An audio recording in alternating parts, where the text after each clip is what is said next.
Olimpiade Tokyo 2020 ditunda karena COVID. Dan ketika banyak dengar pendapat di Tokyo beberapa saat yang lalu, ternyata banyak yang komentar bahwa Olimpiade Tokyo sebaiknya digeser lagi, tidak diselenggarakan di tahun ini, di tahun 2021. Bahkan ada yang mengatakan menggesernya ke London. Wali kota Tokyo, Yuriko Koike, menggebrak meja. Dia mengatakan bahwa COVID bukan menjadi kendala, tetapi menjadi melakukan apapun dengan cara yang baru. Yuriko tetap bersikukuh akan menyelenggarakan Olimpiade di tahun 2021 ini. Dia akan berusaha sekuat tenaga Olimpiade tetap aman. COVID harus ditaklukkan. Yuriko patut dicontoh di dalam membangun ekonomi, wisata, dan menjalankan protokol kesehatan yang murah, cepat, dan efektif. Olimpiade Tokyo akan jadi etalase perjuangan melawan globalis COVID. Melihat perjuangan Yuriko, bagi saya manusia unggul bukan takluk dan mengikuti, tetapi melakukan sesuatu yang baru dengan cara baru, dengan pikiran yang baru. Old mind itu kuno, tidak akan menyelesaikan masalah pandemi ini yang dianggap hanya masalah kesehatan. COVID adalah economic tool-nya globalis. COVID adalah political tool-nya globalis sejak awal. Political dilawan dengan geopolitik. Masalah ekonomi dilawan dengan geoekonomi strategi. Sekali lagi kita bertanya, punyakah grand plan nasional menyelesaikan masalah pandemi selain menggunakan vaksin? Bagaimana membangun ekonomi dari -2 yang terburuk prestasi pejabatnya semenjak krisis 98 menjadi positif sesuai dengan cita-cita kampanye 7% plusnya. Loh, kok diem semua sih? Kalau gitu kita lanjut. Kita lanjut dengan memberikan fakta lain lagi. Ukuran sukses salah satunya adalah dengan memperlihatkan data fakta. Kita lihat data fakta. Zaman Pak Harto lengser, GDP per kapita nasional sekitar angka $800 per kapita. Lalu 3 presiden, Pak Habibie, Gus Dur, dan Ibu Megawati. Dari angka 800 naik ke $1.200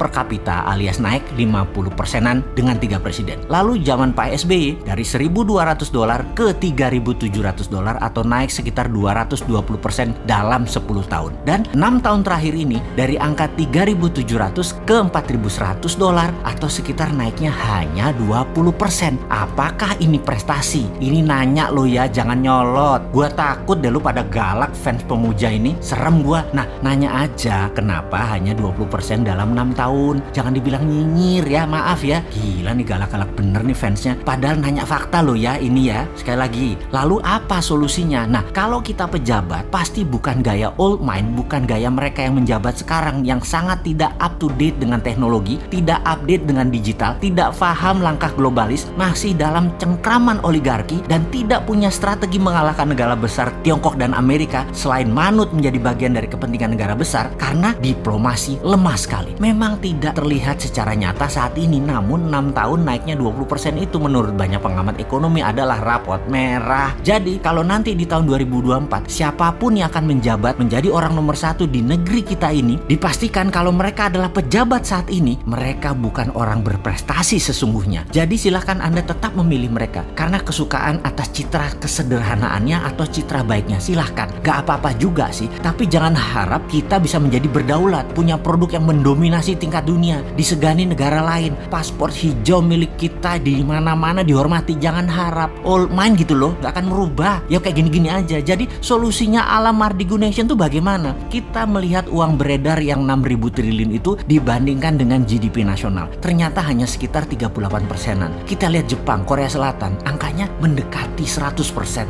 Jadi dalam Mardigu Nation yang dilakukan adalah mencetak 6.000 triliun uang baru rupiah yang akan dibagikan ke UKM dengan syarat punya aset produktif senilai 1, maka akan dapat pinjaman tanpa bunga 5 tahun senilai sampai 3 kalinya. Misalnya aset produktifnya 500 juta, maka pinjamannya tanpa bunga bisa sampai 1,5 miliar yang dikembalikan dalam 5 tahun secara cicilan tahunannya. Dengan teknik sederhana ini maka digaransi 4.100-an GDP per kapita akan naik menjadi 10.000-an dalam 4 tahun dan membuat Indonesia menjadi negara produktif dan negara pasar terbesar dalam waktu cepat. Itulah new mind, memberikan solusi kepada old mind. Sebenarnya kalian ini masih mau sama old mind atau new mind sih?